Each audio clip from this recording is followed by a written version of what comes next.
Sebelum lanjut, jangan lupa untuk di-like dulu ini video dan di-subscribe juga channel ini, supaya bisa terus berkembang dan memberikan informasi dan hiburan kepada kita semua. Kalau sudah, langsung saja kita masuk ke pembahasan.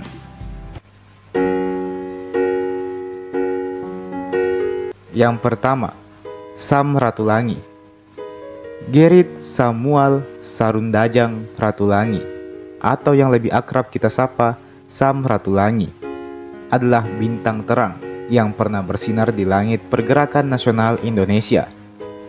Lahir di Minahasa yang kaya akan sejarah dan budaya, Ratulangi sejak muda menunjukkan kecerdasan dan minat yang besar pada ilmu pengetahuan. Perjalanan studinya membawanya hingga ke Eropa, di mana ia mengenyam pendidikan tinggi dan meraih gelar doktor dalam bidang filsafat. Pengalaman belajar di luar negeri ini tidak hanya memperluas wawasannya, tetapi juga memantapkan semangat nasionalismenya. Ketika dia kembali ke tanah air, Ratulangi langsung terjun ke dalam pusaran pergerakan nasional. Dengan pemikiran yang cerdas dan visi yang luas, dia menjadi salah satu tokoh sentral dalam perjuangan kemerdekaan Indonesia. Ia mendirikan partai politik dan berbagai organisasi kemasyarakatan. Dia juga selalu menyerukan persatuan dan kesatuan bangsa. Puncak karir politiknya adalah ketika ia dipercaya menjadi gubernur pertama Sulawesi. Di bawah kepemimpinannya, Sulawesi mengalami perkembangan yang pesat, terutama di bidang pendidikan dan infrastruktur. Ratulangi sangat meyakini bahwa pendidikan adalah kunci utama kemajuan suatu bangsa. Namun, takdir berkata lain. Pada tahun 1949, Ratulangi meninggal dunia. Meski fisiknya telah tiada, semangat juangnya terus hidup di hati rakyat Indonesia, khususnya masyarakat Minahasa. Sebagai bentuk penghormatan atas jasa-jasanya, Ratulangi ditetapkan sebagai pahlawan nasional Indonesia. Dan hingga kini, nama Sam Ratulangi terus dikenang sebagai sosok yang menginspirasi. Beliau adalah simbol perjuangan, intelektualitas, dan kepemimpinan yang baik. Bagi masyarakat Minahasa, Ratulangi adalah pahlawan sejati. Bapaknya Minahasa yang selalu dirindukan. Jadi, Jalan Dr. Ratulangi itu bukan sekedar nama jalan biasa, melainkan itu adalah nama dari sosok gubernur pertama di Sulawesi, Sam Ratulangi. Yang kedua, Maria Walanda Maramis. Maria Walanda Maramis adalah sosok yang sangat penting dalam sejarah pendidikan di Indonesia, khususnya bagi perempuan. Lahir di Minahasa, Sulawesi Utara pada tahun 1872, beliau memiliki visi yang jauh ke depan tentang pentingnya pendidikan bagi perempuan. Pada masa kolonial, akses pendidikan bagi perempuan memang sangat terbatas. Melihat kondisi ini, Maria Walanda Maramis berinisiatif untuk mendirikan sekolah khusus untuk perempuan. Melalui sekolah ini, beliau tidak hanya mengajarkan ilmu pengetahuan, tetapi juga menanamkan nilai-nilai kebangsaan dan pentingnya peran perempuan dalam masyarakat. Dengan semangat yang tak kenal lelah, Maria Walanda Maramis terus memperjuangkan kesetaraan gender dan menghapuskan diskriminasi terhadap perempuan. Beliau menyadari bahwa pendidikan adalah kunci untuk membuka pintu kesempatan bagi perempuan dan memberdayakan mereka. Berkat perjuangannya, semakin banyak perempuan Minahasa yang mendapatkan akses pendidikan dan dapat berkontribusi dalam pembangunan bangsa. Atas jasa-jasanya yang luar biasa, Maria Walanda Maramis diakui sebagai pahlawan nasional Indonesia. Beliau adalah sosok yang menginspirasi bagi banyak generasi, khususnya perempuan. Kisah hidupnya membuktikan bahwa seorang perempuan dapat melakukan perubahan besar jika memiliki tekad yang kuat serta semangat yang tak kenal menyerah. Semangat juang Maria Walanda Maramis terus menjadi inspirasi bagi kita semua untuk terus memperjuangkan kesetaraan dan kemajuan bangsa. Yang ketiga, Robert Walter Mongonsidi. Robert Walter Mongonsidi adalah salah satu pahlawan nasional Indonesia yang berasal dari Sulawesi Utara. Beliau lahir pada tanggal 4 Januari tahun 1925 dan gugur sebagai pahlawan pada tanggal 4 September 1949. Mongon Sidi dikenal sebagai sosok yang berani dan gigih dalam memperjuangkan kemerdekaan Indonesia. Setelah proklamasi kemerdekaan Indonesia pada tahun 1945, Mongon Sidi aktif dalam mempertahankan kemerdekaan di wilayah Sulawesi Utara. Beliau memimpin pasukan rakyat dalam melawan pasukan Belanda yang berusaha kembali menjajah Indonesia. Meskipun menghadapi beberapa tantangan dan risiko, Mongon Sidi tak pernah menyerah dalam memperjuangkan kemerdekaan. Sayangnya, perjuangan Mongon Sidi harus berakhir dengan tragis. Beliau ditangkap oleh Belanda dan kemudian dieksekusi pada tanggal 4 September 1949. Meski demikian, semangat juang Mongon Sidi terus hidup dan menjadi inspirasi bagi generasi muda Indonesia. Dan beliau pun ditetapkan sebagai pahlawan nasional Indonesia. Yang keempat, Pajonga Daeng Ngale Polom Bangkeng. Pajonga Daeng Ngale Polom Bangkeng adalah pahlawan nasional Indonesia dan seorang kepala pemerintahan distrik Polom Bangkeng pada tahun 1934. Ia turut berjuang dalam mengembangkan semangat rakyat Sulawesi Selatan dalam melawan Belanda dan sekutu di semasa perjuangannya. Semasa perjuangannya, Daeng Ngale mendirikan Laskar Gerakan Muda Bajowang sebagai tempat untuk para pemuda pejuang bersenjata. Beliau sendiri lahir di Takalar, Sulawesi Selatan pada tahun 1901. Ia adalah anak dari Hajina Daeng Masaung Karaeng Ingari Mangkura dan Hapipa Daeng Ngintang. Sewaktu masih muda, Pajonga Daeng Ngale Polom Bangkeng telah memiliki rasa semangat yang tinggi. Ia juga sangat taat dalam beribadah.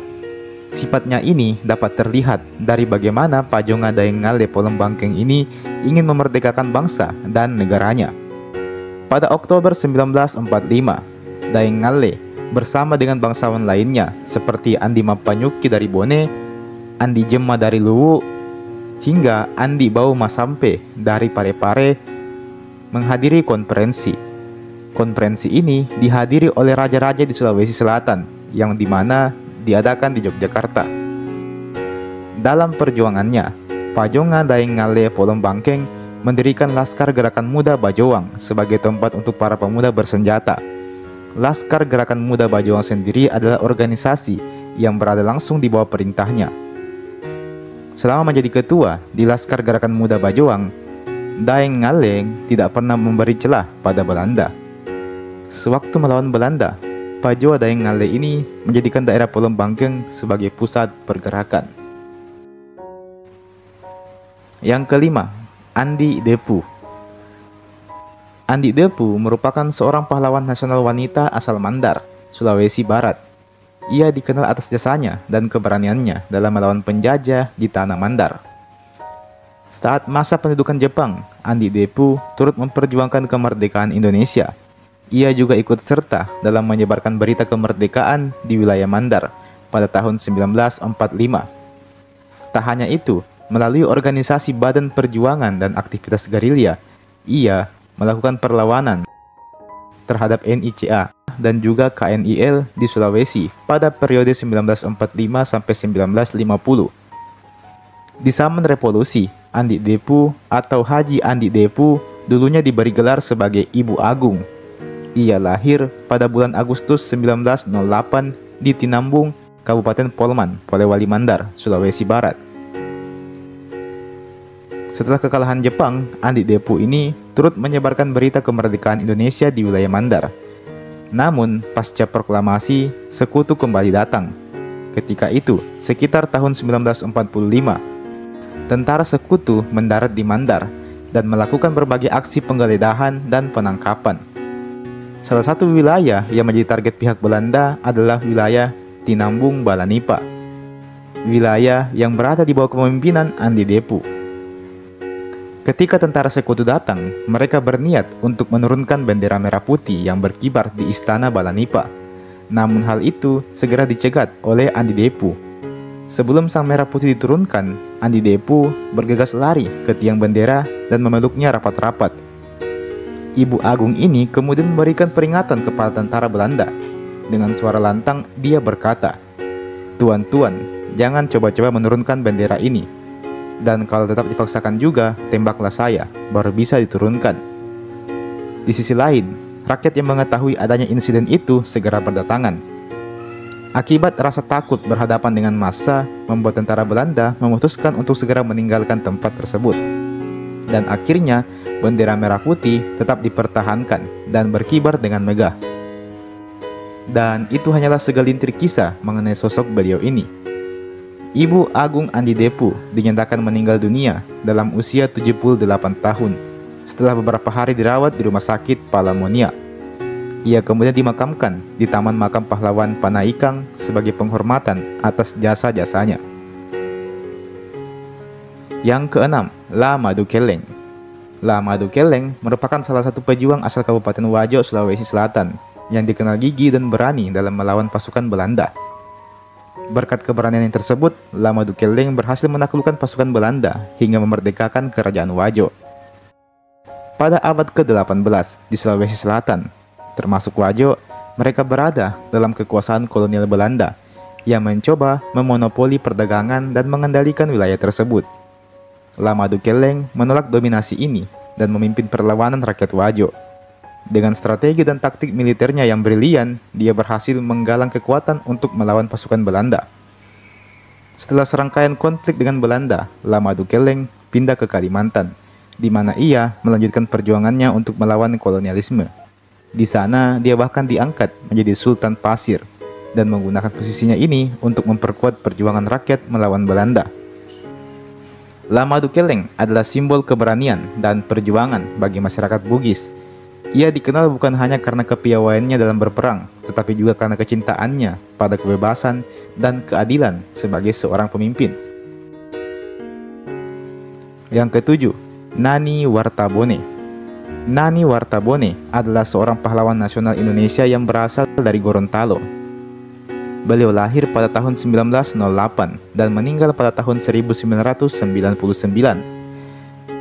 Nani Wartabone dikenal sebagai seorang pejuang kemerdekaan yang gigih dan memiliki pengaruh yang besar di kalangan masyarakat Gorontalo.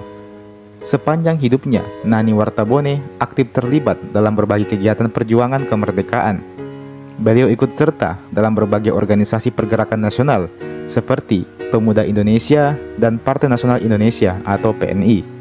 Selain itu, Nani Wartabone juga berperan penting dalam membela hak-hak perempuan dan anak-anak. Beliau mendirikan organisasi perempuan dan sekolah-sekolah untuk meningkatkan taraf hidup masyarakat. Setelah Indonesia merdeka, Nani Wartabone terus aktif dalam berbagai kegiatan sosial dan politik. Beliau terpilih sebagai anggota Dewan Perwakilan Rakyat atau DPR dan senantiasa memperjuangkan kepentingan rakyat. Atas jasa-jasanya, Nani Wartabone ditetapkan sebagai pahlawan nasional Indonesia pada tahun 1993. Nomor 1. Ranggong Daeng Romo. Ranggong Daeng Romo adalah salah satu pahlawan nasional Indonesia dari Sulawesi Selatan. Beliau lahir pada bulan Januari tahun 1915 di salah satu kampung di daerah Bone-Bone yang bernama Polong Bangkeng.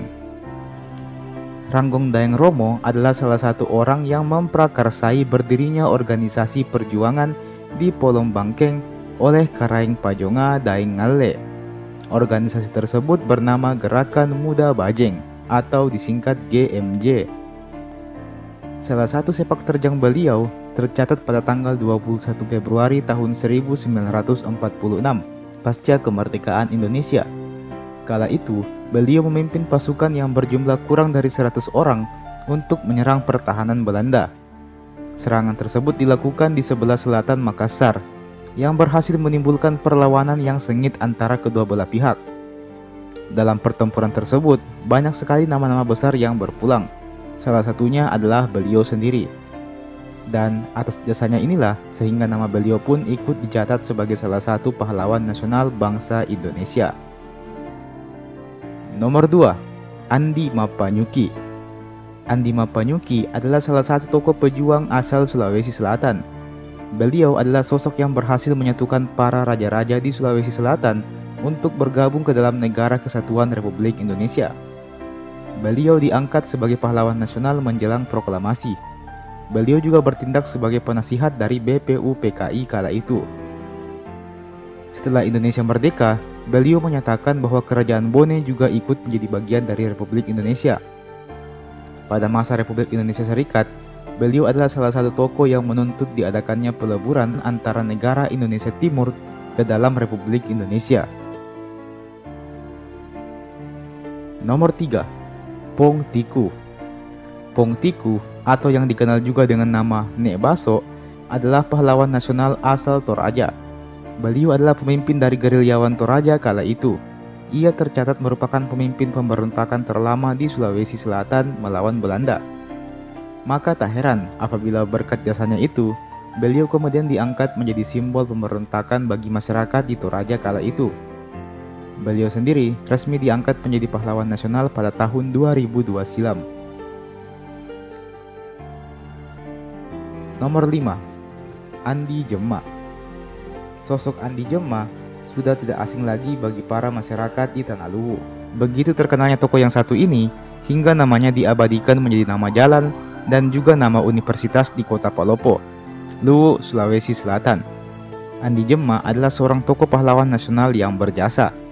Salah satu jasa beliau adalah dengan menjadi pemimpin dari gerakan Soekarno Muda, sekaligus memimpin perlawanan Semesta Rakyat Luwu pada tanggal 23 Januari 1946. Hingga saat ini, masyarakat di Tanah Luwu kerap kali menjadikan tanggal 23 Januari 1946 ini sebagai Hari Perlawanan Rakyat Luwu. Beliau sendiri diangkat sebagai pahlawan nasional di tahun 2002 silam. Nomor 6. Opu Dayeng Risa Aju. Sama halnya dengan Andi Jema, Opu Dayeng Risa Aju juga merupakan tokoh pahlawan nasional yang berasal dari Tanah Luwu. Beliau adalah wanita pertama yang ditahan oleh Belanda karena alasan politik. Beliau dikenal sebagai seorang bangsawan yang sangat anti terhadap pemerintah kolonial Belanda. Beliau bahkan rela gelar kebangsawanannya dicopot demi membuktikan perlawanannya kepada Belanda. Sebegitu heroiknya perjuangan Opu Dayeng Risa Aju ini, hingga beliau pernah disiksa oleh pihak Belanda hingga harus mengalami tuli seumur hidupnya. Meskipun seorang wanita, namun beliau kerap kali menjadi pemimpin dari gerakan-gerakan pemberontakan rakyat Luwu. Beliau juga dikenal sebagai pendiri cabang Partai Sarekat Islam Indonesia cabang Kota Palopo atau PSII. Atas jasa-jasanya itulah sehingga beliau kemudian diangkat sebagai pahlawan nasional Republik Indonesia. Jadi, pahlawan nasional wanita tidak hanya Raden Ajeng Kartini saja. Kita perlu mengenal dan mencatat baik-baik nama Opu Dayeng Risa Aju juga, karena jasa beliau ini tidak bisa dibilang kecil. Nomor 7. Sultan Hasanuddin. Berbicara mengenai pahlawan nasional, tidak lengkap rasanya tanpa membahas sosok Sultan Hasanuddin ini. Pria yang dijuluki sebagai ayam jantan dari timur ini adalah sosok Raja Goa sekaligus pahlawan nasional yang sangat dihormati di Makassar dan Sulawesi Selatan. Beliau bernama asli Muhammad Bakir I Malombasi Daeng Matawang Karaeng Bonto Mangape. Perjuangan beliau atas Belanda jelas sudah tidak perlu diragukan lagi. Beliau bersama dengan pasukan kerajaan Goa yang sangat kuat, kerap kali terlibat pertarungan sengit dengan kolonial Belanda. Meskipun beliau kemudian kalah dan dipaksa untuk menandatangani perjanjian Bongaya, namun beliau tetap berjuang di sepanjang hidupnya untuk melawan penjajah kala itu. Hingga saat ini, nama beliau telah diabadikan sebagai nama universitas, bandar udara, dan juga sebagai nama jalan di kota Makassar.